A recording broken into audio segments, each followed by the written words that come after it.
Terdapat beberapa amalan positif dalam peningkatan bakat. Yang pertama ialah berani untuk mencuba idea-idea baru.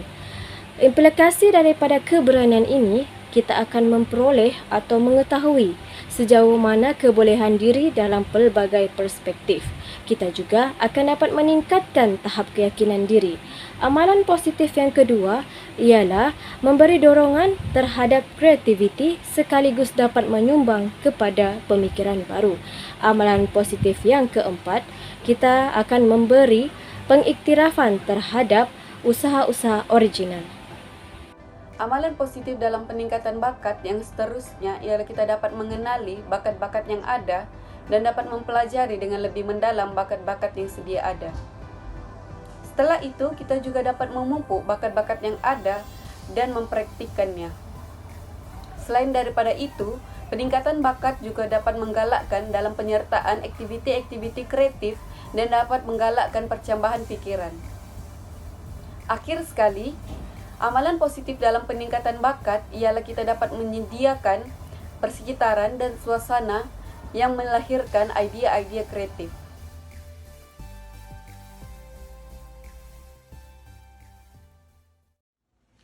Aspek negatif yang perlu kita jauhi dalam peningkatan bakat. Yang pertama adalah mudah terasa. Bila orang lain menegur hasil kerja kita, kita terus bermasam muka dan merasa down.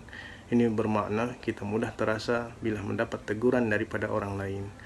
Sifat ini haruslah kita jauhi dan kita mestilah bersifat positif dengan mengambil teguran tersebut sebagai pembina. Barulah bakat kita dapat dipertingkatkan. Yang kedua, tidak berdisiplin. Ini pun menjadi satu masalah juga. Macam mana kita mahu menjadi orang yang produktif sekiranya kita tidak berdisiplin? Misal contoh, tidak menepati masa. Hal ini mestilah dijauhi agar bakat kita dapat berkembang dengan baik dan terus dapat dipertingkatkan. Selain itu, aspek negatif yang perlu kita jauhi dalam peningkatan bakat yaitu seseorang yang iri hati. Contohnya, dia seorang yang pendengki dan tidak boleh melihat kita memiliki bakat yang lebih daripadanya.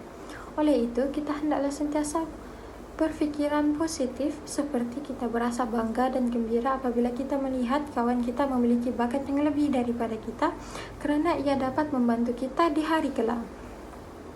Seterusnya, seseorang itu akan mudah menunjukkan bakatnya sendiri, terutama kepada orang yang berfaedah agar dia mendapat kepentingannya sendiri. Sebagai contoh, dia akan merendah-rendahkan rakannya yang lain, malahan kita sepatutnya membantu rakan kita dengan kelebihan yang kita ada, dan hal ini dapat membantu segala permasalahan yang akan timbul.